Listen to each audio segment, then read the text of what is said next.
What? Yep. Tastes like a burger. It's got a char on it, just like a burger would. It kind of has that like crunch that you sometimes miss. This can't not be me. This isn't impossible. Welcome to this week's startup video. It's about Impossible Foods. It's especially interesting because this company has a really great vision and is having impact in as well. Impossible Foods was founded back in 2011 by a Stanford professor called Patrick Brown. He was on a mission to create a food which tastes and cooks like meat. He wanted to create something which is much less harmful to the environment and to animals. He achieved this by introducing the Impossible Burger in 2016.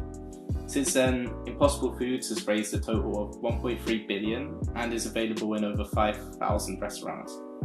Pat started working on this when he saw the huge problem that the food industry is using too much water and taking up too much space to raise animals for food.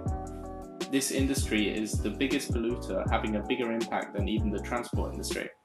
There have been many attempts to change people's diets to a more plant-based diet for many years, but they've not really been successful. Therefore, Patrick came up with a different approach, creating something that meat eaters love, something that looks and tastes just like meat, and you can also cook it like meat. When Pat started, he was not really business savvy and he didn't know how to raise money. This is why he built his story around the impact that the business could have. The meat industry is worth trillions, and if a replacement meat is good enough, there's little reason to make the switch.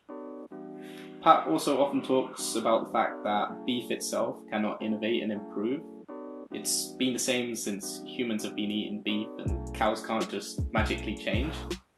And part of the mission at Impossible Foods is to be continuously improving. As the Impossible Burger has been created by finding out what in the food makes it taste so good, they can continue to innovate and improve the taste of the food. To break into the market, Impossible Foods was sending out their burgers to famous chefs and other meat lovers.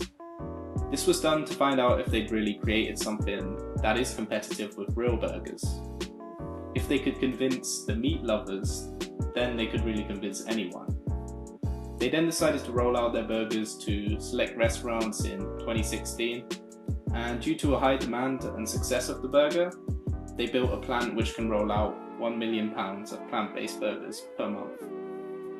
On top of this, they've also signed deals with Burger King, White Castle, and 5,000 restaurants. Since the start of Impossible Foods, there's been some competitors on the rise. Most notably, it's Beyond Meat, which recently went public, and Patrick doesn't really worry about this competition, as he believes they're both working together to beat the meat industry. If, for example, everyone switched to a completely plant-based food diet, food-related emissions would drop by 70%, and in Pat's eyes, every plant-based meat sold is actually a win. There have been several claims that the burgers are not healthier than normal burgers and that this is somehow a problem. Pat does speak on these claims a lot, and he says that they're always working on making their products healthier.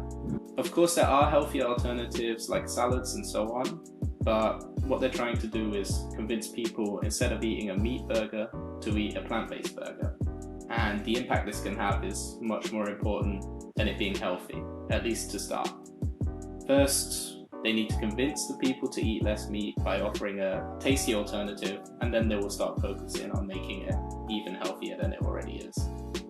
After reading up about Impossible Foods and Beyond Meat, I really learned a lot about how bad the meat production is for the environment. I truly believe that they both have great missions and that these are the first steps into a meatless future.